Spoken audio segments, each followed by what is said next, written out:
Moi, j'ai fait des études qui étaient en management du sport, donc un cursus STAPS assez simple. Et pendant mes études, en fait, c'était en 2008 à l'époque, donc ça remonte un petit moment déjà. Il y avait Facebook qui venait de sortir en France depuis quelques mois. Et par curiosité, je m'étais décidé d'aller m'inscrire et j'avais créé une page Facebook à l'époque d'un athlète qui se nomme Nicolas Batum. Et j'avais fait ça juste pour mon plaisir. En fait, de fil en aiguille, il se trouve que la page, elle a grossi, que ces agents m'ont contacté. Et moi, en parallèle, étant étudiant dans le domaine de la communication et le marketing sportif, bah, j'avais la légitimité pour travailler. On m'a demandé de travailler pour lui professionnellement avec une rémunération à la clé. De fil en aiguille, c'est comme ça que j'ai pu après bâtir un petit réseau et puis accompagner de nombreux autres athlètes. Une dizaine d'années, je fais du conseiller en communication, essentiellement du community management pour des athlètes professionnels. Donc, je les aide à gérer leurs réseaux sociaux, les aider à les accompagner ou alors même les gérer pour eux-mêmes.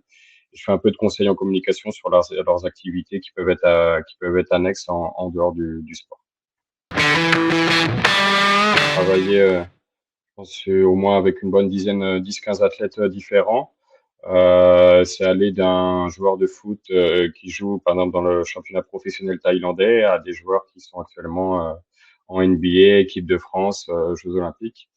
Donc, c'est sûr que le panel, il est assez large, mais il y a des besoins et puis un accompagnement pour tous les profils de sportifs.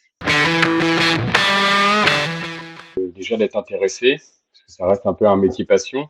Et comme tout métier passion, des fois, on sait plus trop faire la part des choses entre la passion et le métier. Donc, il faut vraiment être très intéressé par ce qu'on fait. Et puis, un autre conseil que je donnerais, c'est d'être très proactif, en fait, aujourd'hui, pour essayer d'intégrer le milieu du sport professionnel. C'est un milieu qui est quand même assez compliqué, qui peut être assez fermé.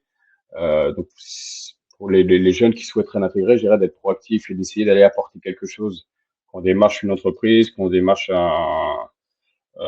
une structure, n'importe laquelle, il faut pouvoir se présenter, mais il faut pouvoir offrir des services qui n'ont pas nécessairement des compétences qui n'ont pas dans l'immédiat, même si on ne les maîtrise pas parfaitement encore en début de cursus, mais il faut pouvoir apporter une plus-value à la structure que l'on souhaite